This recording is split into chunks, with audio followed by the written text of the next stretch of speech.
No contact doesn't work when you have to see your ex every day. If you share kids, work together, live together, or have to see them during the holidays, it feels impossible. And if you've been told just go no contact, that advice doesn't actually fit your situation. Here's what no one really tells you: no contact is not about shutting them out of your life until they miss you and come back.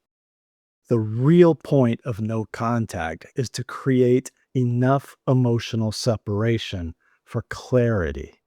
Clarity about what you both want in a relationship, clarity about what you both need in a relationship, and clarity about whether this relationship really works for you.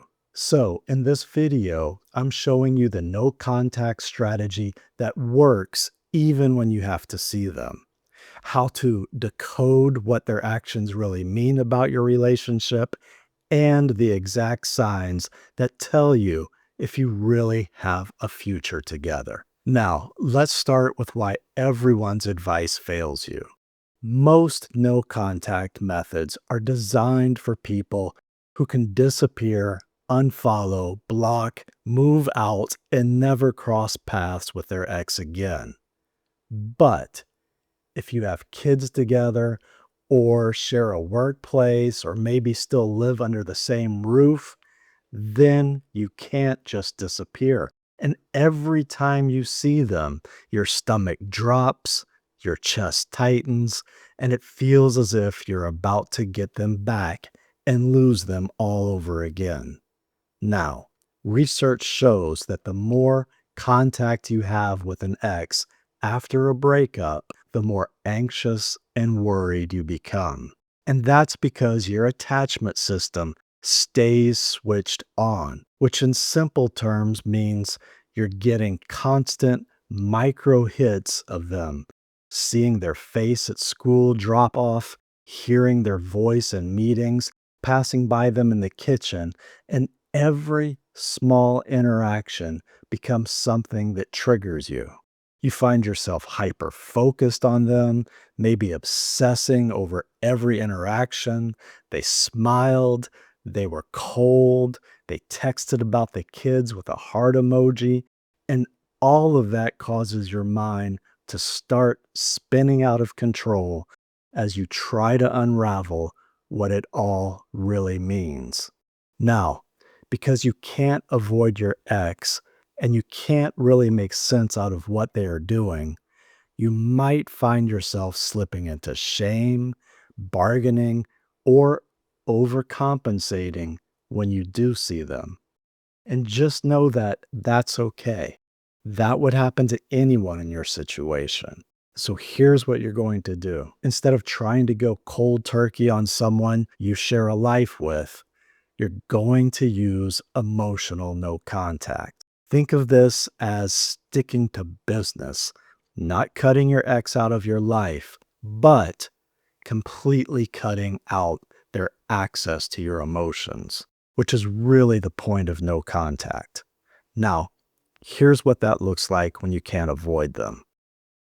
You only talk about logistics. If you share kids, you talk about your schedules, appointments, school, money, not do you miss me or remember when, whatever.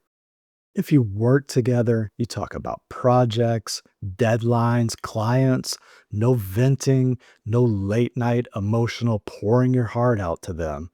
And if you still live together, you talk about bills, chores, who's responsible for what, practical plans only, and you keep your physical distance. Now, I know this can be difficult. So the general rule you want to follow here is this: keep interactions brief, calm, and boring on purpose. This is going to feel counterintuitive because your attachment system wants to feel intensity, have long talks, tears, big closure conversations. But intensity is what keeps you hooked. You're going to shift away from those high drama interactions to just business. So your body and your mind can finally begin to relax and let go of all that stress and worry. Now, anything that you have to discuss should be done when you are apart. That means any communication that you have to have can be through text or email. Of course, sometimes this isn't going to work, but the point here is this: you do not want a face to face interaction if you can in any way avoid it. Now, the reason you're going to do this is because it gives you time to regulate, think, edit, and respond from a place of being grounded and rational, not flooded by panic and emotions. It's critical to communicate in a way where you feel calm, clear, and in control. Now, this is still doing no contact. It's just upgraded for people who can't vanish. So remember, the rule here is no emotional contact, even when there has to be some time when you do see them. Now, let's talk psychology, because this is the part that happens behind the scenes, and it's why no contact is critical. Every time you see your ex, your brain lights up the old attachment pattern. It remembers the dopamine, the oxytocin, the fights, the making up, all of it. And if you don't protect your body and mind, you will keep confusing that chemistry with compatibility. And that just puts you right back where you were at the start. So if you're worried about doing no contact because you have to see your ex, then this next part is for you. Here are 3 action steps to help you stay calm in emotional no contact when you have to see them. First, keep face to face interactions structured, scheduled, and short. This means you decide ahead of time by text or email when and where you'll actually interact with them.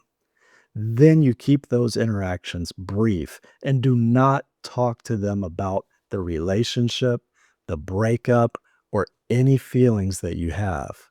You do not spend time lingering or interacting with them in any way. Take care of business and leave, even if that just means to another room far away from them. Second, and this one's critical, have a pre planned exit line. When you feel yourself getting emotional, you do not debate it, you do not explain it. You use one sentence and you leave. For example, I've got to get back to work. Can we handle the rest by text? Or let's stick to the logistics for now. We can revisit other stuff later. In this way, you're allowing yourself to stay calm, feel safe, and know what to do when things get intense. Third, after every interaction, have a plan for what to do next. After you see them, it's best to give your mind something structured to do so you don't start spiraling out of control. You might have a rule like, after any interaction, I spend 2 minutes writing what actually happened, and then I find a distraction. Or after any interaction, I call a friend and talk for 10 minutes, or meditate, or go for a walk, or exercise. Any activity where you find yourself starting to relax, feel more calm, and not worry about the situation. Now, this way, instead of interactions overwhelming you, seeing them becomes just a brief moment in your day to day, not your whole day. Remember, when you see your ex all the time, every little thing they do feels like a coded message where you're trying to understand how they feel and what's going to happen. They were friendly today. Does that mean we're getting back together? They were distant yesterday. Does that mean it's really over?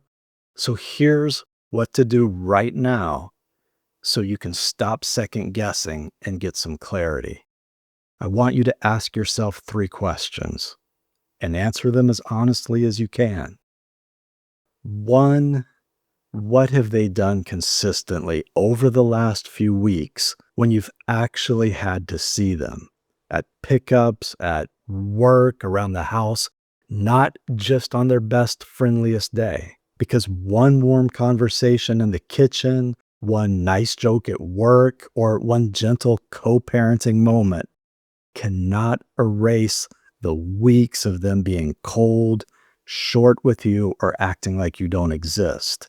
You might find yourself holding on to that one good interaction, but your clarity comes from how they consistently treat you day to day. And even that on its own doesn't automatically mean they're ready to get back together with you. Now, 2, do their actions match their words? If they say, I need space, but still flirt with you, call you, or lean on you like you're still together, that's not space. That's mixed signals. If they say, I want to work on this, I know I hurt you, and here's what I plan to do, then you see them following through, showing up differently, respecting your boundaries, changing real behaviors, then that's a sign they might mean it. And third, ask, how do I feel about myself when I'm around them? This might be the most important one. Because if you consistently feel small, anxious, uncertain, or like you're begging to connect, then that is not love. That is an attachment wound being poked. So remember, you're not watching the behavior to figure out if they love you. You're watching to see if the way they treat you is what you want and need from someone in a relationship. Let's make this really clear because otherwise you'll stay stuck in the maybe one day fantasy for years. So here are some signs there might be a real future. Both of you are changing specific behaviors, not just saying the right words when emotions are high. Now, that might mean you're going to therapy, learning different communication habits, or just creating new boundaries around conflict. Next, your interactions start to feel calmer and safer over time. You're not walking on eggshells, there are fewer blow-ups, and you handle conflict in healthier ways. Now, this next idea can be a major shift in how you see things, and it might take a while to see how true this is. But if you can imagine being okay without them or with them, then that's an important milestone in no contact. Because only then are you choosing them from clarity, not fear of abandonment. And that's why no contact is critical, even if you have to see them. So let's talk about the signs that most likely mean you should just let go. Starting with this one. Every time you set a boundary, they punish you with coldness, guilt trips, or mixed messages. Or you feel as if life with your ex is just more stressful. You sleep worse, perform worse, parent worse, you're anxious, restless, and it never stabilizes for more than a few days. Maybe the version of you that shows up around them is not someone you respect or even like. You're constantly worried, waiting on something to change, trying to please them, or begging to feel seen and heard. Now, the key thing to understand here is this. If this is the right person for you, then naturally you will find yourself feeling happier, more relaxed, and secure when you're with them. So, as we're wrapping this up, I want you to remember no contact is not a trick to make them chase you. It's a structure that lets you see the relationship clearly for what it is and either rebuild it together on healthier terms or walk away with your self respect intact. And if you're in that spot right now where you have to see your ex at work, at home, or because you share kids, then grab the Breakup Response Power Pack linked below.